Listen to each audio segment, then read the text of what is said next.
Avec une voix aussi mielleuse, boire ses paroles est une évidence. Isabelle Maréchal.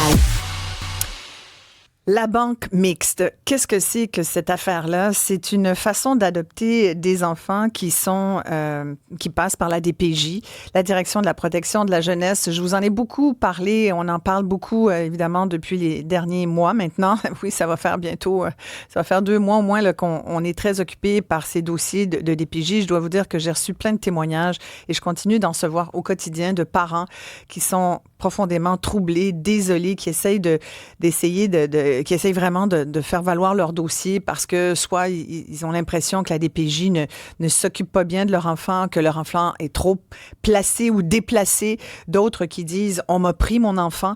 Il y a toutes sortes d'histoires. En fait, il y a autant d'histoires que d'enfants placés sous la direction de la protection de la jeunesse. Puis vous avez vu, les chiffres sont assez probants. Au cours des dernières années, il y a eu une augmentation foudroyante des jeunes Québécois qui sont sous la DPJ. Alors, quand Catherine Voyer-Léger, mon invitée et autrice, a publié « Adoption, les 12 travaux de la banque mixte », je me suis dit, je veux parler à cette mère qui a adopté une enfant à travers la DPJ. Elle est avec moi. Merci d'être là, Catherine. Merci beaucoup. Je dois vous dire, j'ai vraiment lu votre livre comme un roman. Ça se lit vraiment bien. C'est passionnant.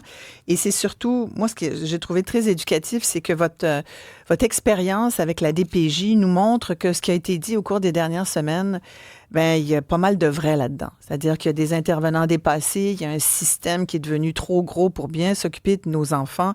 Et il y a à la fois des parents dont les enfants sont placés, mais il y a à la fois des familles comme vous, familles d'accueil. On les entend pas tellement, hein, les familles d'accueil.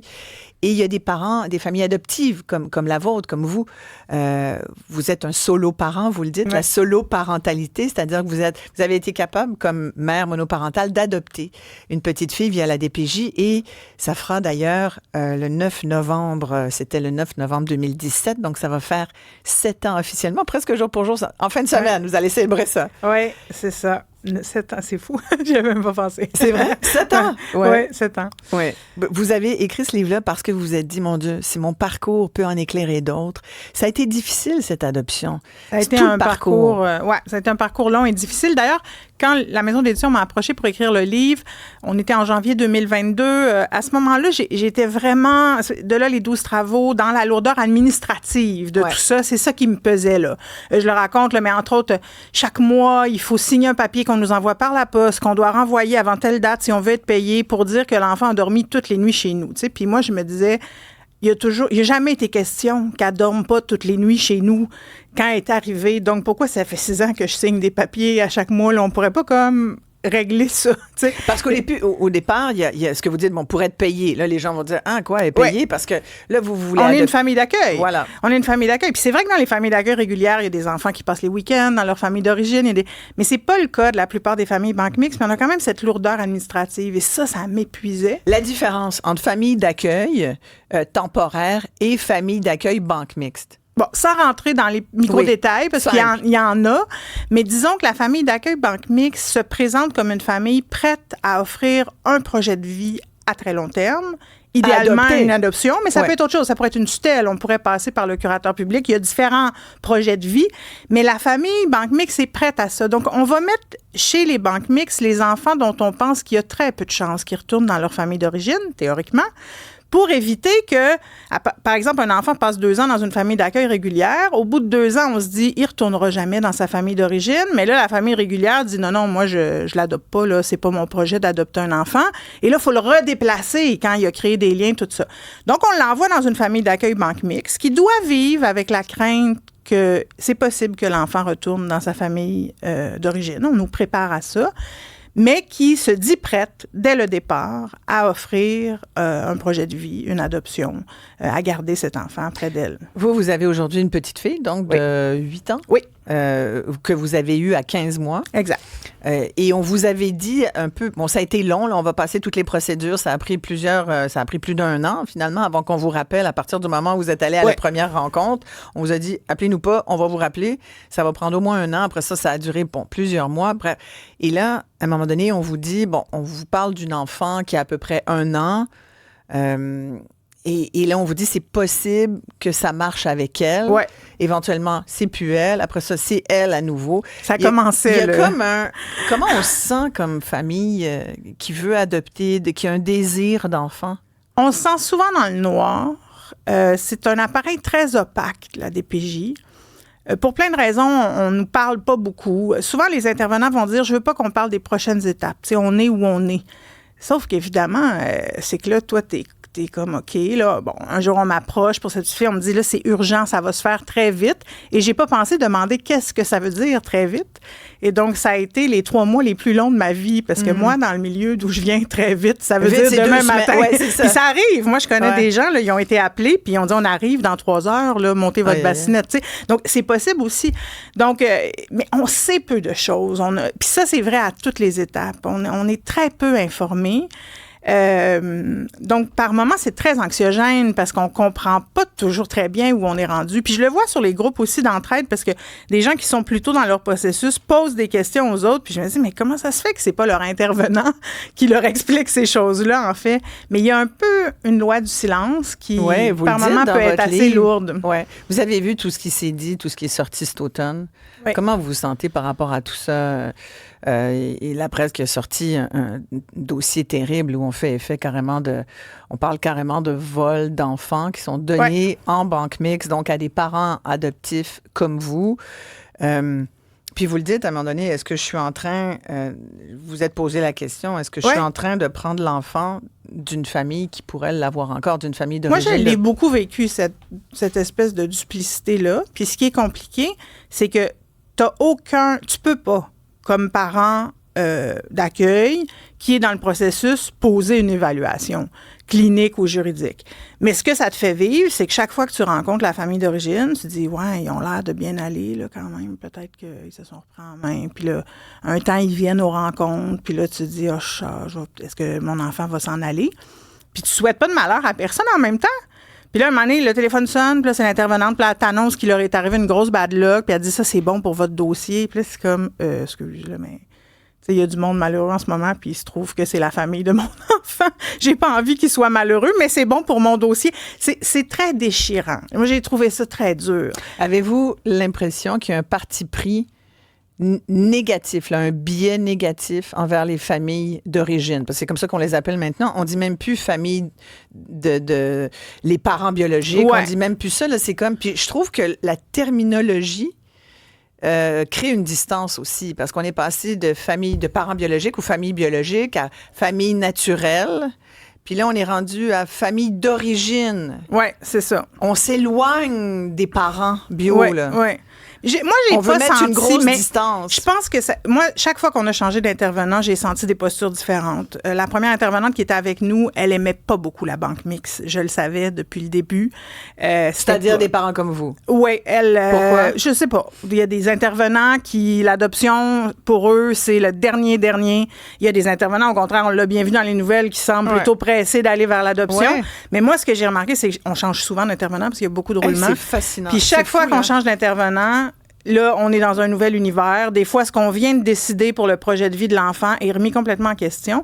Puis moi, je trouve que peu importe l'histoire qu'on raconte et son niveau de drame, disons, c'est là-dessus qu'il faut revenir. C'est ça qui n'a pas de bon sens. Puis c'est là que le bien de l'enfant est pas... Moi, il y a quelqu'un qui m'a raconté, là, est allé en cours pour les premières démarches d'adoption. Le père, qui n'avait pas vu ses enfants depuis des mois, s'est pointé, sans avocat. Donc, la démarche est remise pour que le père ait un avocat dans 9 mois. Oh, mon mais Dieu. là, cet enfant-là a 5 ans, là. Ouais. C'est pas un... Puis là, tout est remis, mais le bien de moi, chaque fois, je suis comme, on nous dit que c'est pour le bien de l'enfant, là, mais moi, j'ai pas vu beaucoup de décisions qui mettaient le bien de l'enfant. Puis je dis pas que le bien de l'enfant est toujours d'être en adoption, là, c'est loin d'être ça que je dis. Ouais. C'est juste que je sens pas... J'ai l'impression que tout le monde est pris dans des processus, des normes, des trucs à atteindre. On essaye de documenter des choses, on suit les directives, mais c'est très rare qu'on s'assoie ensemble, les gens concernés, puis qu'on parle de ce qui nous arrive humainement. Puis moi, je suis encore en contact avec la famille biologique. Moi, j'aurais été maintes fois prête à m'asseoir avec la famille biologique puis à discuter de ce qu'on vivait, là, tout le monde ensemble. Là, vous l'avez adopté, là. Oui, mais nous, on a gardé le contact parce que l'adoption est arrivée tellement tard. Il n'y avait aucune raison que je fasse vivre cet abandon-là à ma fille, en plus de tout ce qu'elle a vécu dans sa vie. Elle connaît, sa fratrie. Elle connaît sa famille biologique. Elle avait plus que 7 ans au moment de l'adoption. Moi, j'ai demandé de maintenir les contacts. Maintenant, c'est moi la mère, donc c'est moi qui décide. Fait qu'on a une entente. Et vous avez un contact avec la mère bio? Oui. Ouais. Comment ça se passe? Bien, c'est une Comment femme. elle se sent, cette femme-là? Ben, j'ai pas... non, mais de ce que vous voyez, là. Je pense que c'est quelqu'un qui a compris à un moment que c'était pas possible pour elle d'avoir ses enfants avec elle. Il y avait là quelque chose... Je vais pas aller dans les détails pour ça. Pour mais votre enfant, votre fille, il y a des frères et des sœurs? Oui, il y a une fratrie. Puis je pense qu'elle m'aime bien, qu'elle est en confiance. Je vais dire ça. Je pense qu'elle est en confiance, que ma fille soit avec moi. Puis, on l'explique dans le livre, mais au Québec, il n'existe pas ce qu'on appelle l'adoption simple, c'est-à-dire où un enfant peut avoir 2 filiations, ce qui existe en Europe, par exemple. Si l'adoption simple avait existé au Québec, ça fait longtemps que sa mère biologique aurait accepté qu'on aille vers l'adoption. Parce que pour elle, ce qui était compliqué, c'est de signer le papier qui dit « mon enfant et puis mon enfant ». Là. Puis on la comprend. Je veux dire, puis on n'avait pas besoin de ça dans notre situation. Puis il y a plusieurs gens qui viennent me témoigner. Effectivement, en adoption simple, ça aurait été beaucoup plus rapide parce que ce qu'on fait en adoption simple, c'est qu'on va émettre un nouveau certificat de naissance où il y a le nom des parents biologiques et il y a adopté par. Et donc, l'enfant a 2 filiations à ce moment-là. Une filiation. C'est sans doute moins perturbant pour les enfants aussi. Ben, en tout cas, il y a une reconnaissance légale de où ils viennent, ce qui, dans notre système, n'existe pas vraiment. Mais quand on efface. Mais si, oui, voilà, c'est qu'on efface l'autre parent. En même temps, bon, puis on le sait, il y a des parents qui ont juste pas d'allure, puis qu'on veut pas les avoir dans le giron de l'enfant. Mais est-ce que c'est pas une minorité? Après, c'est difficile à évaluer. Il faudrait être justement dans les dossiers de la DPJ, puis même les intervenants ont de la misère à être dans leurs dossiers. Fait que, c'est sûr que ce qu'on comprend, en tout cas, moi, j'ai pas rien fait de scientifique, là, mais je parle à beaucoup de familles banques mixtes, reste que le gros thème, c'est la négligence. Oui. On voit tout de suite là, des abus physiques, des abus sexuels. Le grand thème de la DPJ, c'est quand même la négligence. Donc, c'est autre chose. Ça veut pas dire que c'est pas grave, ça veut pas dire que les enfants ont besoin d'être accompagnés. Après, je pense qu'on peut, quand on voit vous me demandez tantôt, mais par exemple, ce qui s'est passé en Mauricie, moi, ce que je me dis, c'est que c'est horrible pour tout le monde, là. Ça, c'est horrible pour la famille, évidemment, naturelle biologique. C'est horrible pour l'enfant.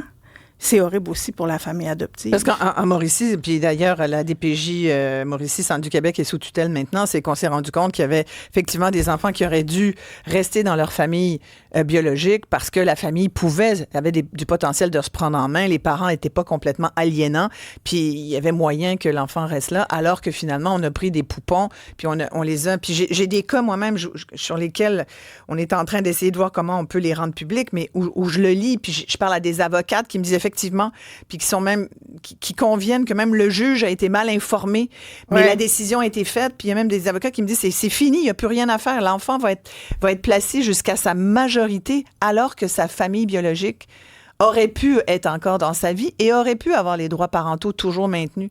Je vais utiliser le gros mot systémique, mais je pense que la DPJ a des problèmes systémiques. Puis moi, ce qui m'inquiète, c'est quand j'entends le ministre, par exemple, dire « ça, c'est juste en Mauricie » ou, tu sais, ça, là, on va beaucoup médiatiser des cas très horribles. Puis là, on est un peu aveuglé par ça. Puis moi, c'est pas un cas horrible, là. C'est plein de petits gossages puis de petits niaisages qui a miné ma santé, ma carrière, qui a miné la santé mentale de ma fille en profondeur. Ah ouais? Puis ça, c'est la réalité de centaines et centaines de familles là, qui vivent ça. Moi, j'en parlais pas parce que je pensais que j'étais toute seule. Un jour, je me suis mis à en parler, je me suis rendu compte que je suis entourée de familles banques mixtes qui ont mis leur carrière de côté, qui sont épuisés, qui font des burn-out, qui développent des problèmes de santé physique parce que on prend soin d'enfants qui, pour certains, ont des gros bagages, des gros problèmes liés à l'abandon. Puis ces enfants-là... vous êtes laissés à vous-même. On est laissés à nous-mêmes. Puis ces enfants-là, là, imaginez qu'un enfant comme ça apprend que finalement, il aurait peut-être pas dû être adopté. Imaginez ce que ça peut lui faire. Terrible. Quand il a déjà si peu d'estime de lui-même, une identité qui est très trouble. J'en vous en parle, j'ai des frissons. Sérieux, moi, ça m'horripile, là, parce qu'on peut pas se tromper. Il faut qu'on arrive à ramener le soin au cœur de ce système-là. Je ne sais pas c'est quoi la solution, là, je suis pas une gestionnaire, mais c'est pour ça que là, moi, quand j'entends on va faire des nouvelles directives, arrêtez de faire des directives, donnez du temps puis des moyens aux gens sur le terrain pour qu'ils soient dans une relation humaine puis qu'ils prennent des décisions humaines. Chaque situation est différente. Puis ça semble plus possible, en fait, de le faire. C'est horrifiant, hein, honnêtement. Votre fille a 8 ans. Vous en parlez avec elle?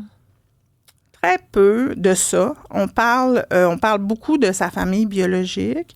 Puis on parle beaucoup de ce qu'elle a vécu avant d'arriver chez moi, dont je ne parlerai pas ici parce que j'en parle pas dans le livre non plus. Je pense que c'est son histoire à elle, puis elle fera ce qu'elle veut avec ça. Mais c'est sûr que c'est important. Ce qui est important pour ma fille, pour lui permettre de grandir le mieux possible, c'est qu'elle comprenne que les enjeux qu'elle vit au plan développemental puis au plan mental sont liés à des choses dont elle ne se souvient pas. Et d'une certaine façon, c'est encore pire. Parce qu'il y a des gens qui vont nous dire, mais elle s'en souvient pas. Pourquoi? Oui, mais justement. Des fois, là, elle devient tellement anxieuse, là. Puis là, elle est comme, je le sais pas, pourquoi je me sens comme ça? Bien, c'est exactement ça, chaton, tu le sais pas, parce que tu t'en rappelles pas. Mais moi, je peux, en partie, te le raconter. Je n'étais pas là, mais je peux te raconter des choses que je sais pour l'aider en grandissant à reprendre du contrôle sur sa vie puis sur ses émotions. Puis en même temps, elle est toujours en contact avec sa mère biologique. Pose certains enjeux, parce que ce qu'on appelle le conflit de loyauté, là, qui est souvent les enfants adoptifs vivent ça, nous, il est très activé. Là. Généralement, chez les enfants de cet âge-là, il est assez peu activé. Il va revenir plus tard, quand ils vont être plus vieux. Elle, chaque fois qu'on va les visiter, il y a quelque chose qui bouge. Puis c'est combien? C'est quoi la fréquence? 3 fois par année. En même temps, l'avantage, c'est que la conversation est ouverte, puis ça nous permet de le faire étape par étape. Elle a commencé à poser des questions sur comment ça s'est passé la grossesse, comment elle était quand elle est née, comment... Puis là, elle peut avoir ses réponses, parce qu'évidemment, moi, quand elle me pose ces questions-là, j'en ai aucune idée. Fait que j'ai dit, ben quand tu... On va demander... comment vous l'appelez, sa mère biologique? Elle l'appelle Mommy. Ah oui? Donc... Et vous? Maman. Fait que... Et quand elle l'appelle Mommy, est-ce que ça vous fait un petit quelque chose? Du tout. Non. Ça, bizarrement, ça m'a jamais... Non, ça, moi, ça n'a pas été du tout... Il n'y a pas de jalousie parentale, mettons, vous vous dites... Non, parce que ça vous a permis d'avoir un enfant. Il y a des insécurités. Une chose que j'ai compris après avoir écrit le livre, entre autres, c'est je le fais encore en fait, mais quand elle était en visite, les premières années, c'était 2 fois par semaine, j'allais flamber de l'argent. C'est comme si ma gestion d'anxiété passait par l'achat de 1000 choses, puis je me sentais coupable parce que je me disais, c'est comme si je veux acheter son amour, puis c'est récemment que j'ai compris, c'est pas ça. C'est comme si d'avoir du matériel, ça me dit, c'est mon bébé. Tu comprends? C'est moi qui sais les vêtements qu'elle aime. C'est moi qui sais. Donc, ça me, je l'avais mis, mais ça me rassure, on dirait, mais c'est un peu nono. mais, non, pas du tout. Mais je pense qu'on fait tout ce qu'on peut pour vivre. Puis souvent, ça, c'est un autre... La DPJ nous dit toujours, occupez-vous pas des parents biologiques. Si vous voulez pas que je m'en occupe, arrangez-vous pas pour que je la voie 2 fois par semaine puis que j'attende dans une salle d'attente avec elle pendant 15 minutes. T'sais. Complètement. Quelqu'un me racontait dans une région du Québec, elle transporte la mère biologique vers les rencontres. 45 minutes aller, 45 minutes retour. Fait que c'est un petit peu dur de pas s'en occuper, là. T'sais, donc, c'est des contradictions comme ça qui sont... Tu sais, je suis pas une machine. Puis je suis pas non plus une intervenante. Puis ça, je pense que c'est là-dessus qu'il va aussi falloir revenir. C'est que je pense que pour plusieurs des parents banque mixte, il faut avoir un fonds d'intervenants en soi. Puis si on l'a pas, il faudrait qu'on soit capable de nous former pour qu'on le développe. Moi, je l'avais pas. On m'a pas formé avant longtemps. Les parents sont pas formés non plus pour être intervenants, c'est pas leur job. On aimerait que les intervenants soient formés pour être intervenants, ça serait déjà un bon début. Mais il faut un peu le devenir. Avez-vous l'impression qu'ils sont tous compétents? Je sens dans votre livre non, mais ça, à la limite, surtout, ce que je trouve plus grave, c'est que dans la plupart des régions du Québec, quand tu es en banque mixte, tu perds le contact avec le département d'adoption. Tu deviens une famille d'accueil comme les autres. Puis les intervenants des familles d'accueil générales sont pas formés sur des enjeux comme l'attachement, l'adoption. Ils n'ont pas ça. Puis ça manque.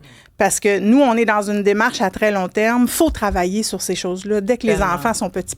Il y a Stéphane qui dit « Quelle belle intelligence et sensibilité de votre invitée, Catherine Voyer-Léger. Cet enfant qu'elle a adopté est choyé. » Moi, je retiens une phrase, Catherine, de votre livre. Vous avez dit « Au départ, j'avais le sentiment qu'on m'avait confié le plus précieux trésor de la terre.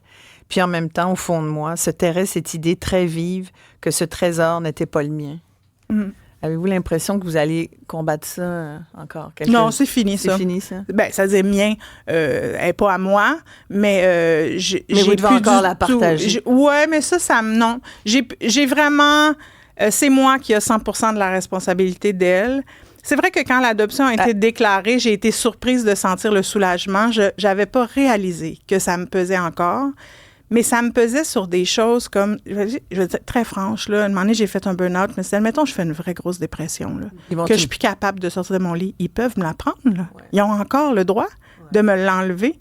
Et ça, là, ça fait que là, t'oses pas dire à ton intervenante, je file pas, là, en ce moment. Parce que t'as peur. T'as peur. On a peur. J'ai encore peur. Ils ont plus de pouvoir sur moi, puis j'ai encore peur. De quoi? Qu'ils aiment pas mon livre, que ça les choque. Puis là, qui déterrent votre dossier puis qui disent finalement, elle aurait pas dû l'adopter? Je sais pas. C'est niaiseux. Mais cette peur-là, puis là, quelqu'un m'a dit l'autre jour, ben toi aussi, tu as comme un trauma. Mais mon trauma, là, il est lié à cette machine-là autour de nous qui déshumanise l'expérience la plus humaine de la Terre. Puis c'est pas la faute des individus. Tous ces gens-là sont sympathiques, là. Tous les gens que j'ai croisés étaient gentils, on s'assoyait, on discutait. Mais il y a comme une machine là. Puis là, tu arrives en cours, c'est tellement formel, tu comprends pas trop qui sont tous ces gens. C'est très lourd. Puis quand ça dure, il y a des gens pour qui ça dure 1 an et demi, j'imagine que c'est moins pire. Mais moi, ça a duré 7 ans. Fait que l'empreinte en moi est très profonde.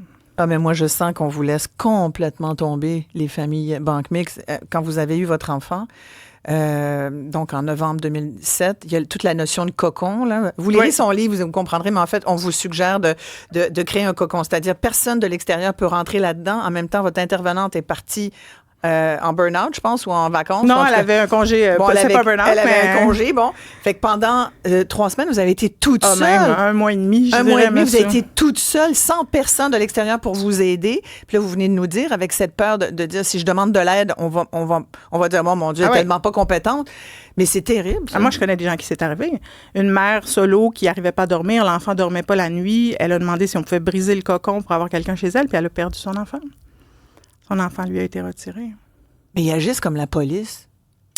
Bien, j'ai pas encore lu le livre qui vient de sortir d'Alexandra Gilbert sur le curateur public. J'imagine que ça va être sur votre pile. Je viens de le recevoir. J'espérais qu'on se rencontre parce que je l'entends en entrevue puis je me dis c'est un peu du même ordre. Voulez-vous qu'on peut vous inviter ensemble à faire une discussion? Parce qu'on est des citoyens qui veulent prendre soin. Oui. Puis on se sent toujours comme coupable, pas faire la bonne chose. On a toujours l'impression qu'on n'est pas à la bonne place. Puis c'est très lourd au lieu d'être humain. Puis là, l'adolescence s'en vient. Ah, parlez-moi pas de ça. Faut pas que j'y pense. J'y pense pas. Joanne Lemieux, notre grande prêtresse de l'adoption, on l'aime tant, a publié un livre sur l'adolescence. Je me suis dit que j'allais le lire quand ma fille aurait 10 ans à peu près. Ça se peut qu'elle dise « t'es pas ma mère ». Ah, elle le dit déjà régulièrement. Elle dit surtout « je veux changer de famille ». Très régulièrement quand elle est fâchée après moi. Ouais. Si ça peut vous rassurer, mes filles m'ont dit ça aussi. Ça, c'est pas le pire, honnêtement. C'est quoi le pire? C'est de la sentir qu'elle souffre tellement par moments. Elle est prise dans des émotions. Ça, c'est dur. Puis c'est de craindre qu'on n'arrive pas à l'aider à surmonter ça. C'est-à-dire puis qu'elle traîne ça toute sa vie. Qu'elle traîne cette difficulté-là toute sa vie. Elle-même y pense, elle-même le nomme. Qu'est-ce qui va arriver si j'arrive pas à contrôler ça, ces émotions-là? Ça, c'est bouleversant comme parent. Moi, je suis l'adulte dans l'affaire, là. Fait que... bravo, Catherine, sincèrement. En tout cas, je recommande vraiment, vraiment chaleureusement votre livre parce que même pour les parents, pas besoin même d'avoir un désir d'adopter un enfant. Il y a beaucoup de Québécois, hein, on sait qu'il y a beaucoup de gens qui aimeraient adopter. Fait que je trouve que c'est un guide fabuleux parce que ça nous dit la vie à frère. Après, les gens qui adoptent après avoir lu votre livre, c'est parce qu'ils savent ce qui les attend. Faut être fait fort, mais en même temps, même pour les parents, parce que c'est pas évident. Puis s'il y avait un mode d'emploi, on l'achèterait puis on serait vraiment parfait. Il y a des gens qui m'écrivent pour me dire moi, ça a été vraiment mieux que ça. C'est sûr, il y a des super belles histoires. Tant mieux pour tous ceux-là. Tant mieux pour eux. Catherine Voyer-Léger, merci beaucoup. Je rappelle le titre Adoption, les 12 travaux de la Banque Mixte. En plus, c'est joliment illustré par Agathe Bébé.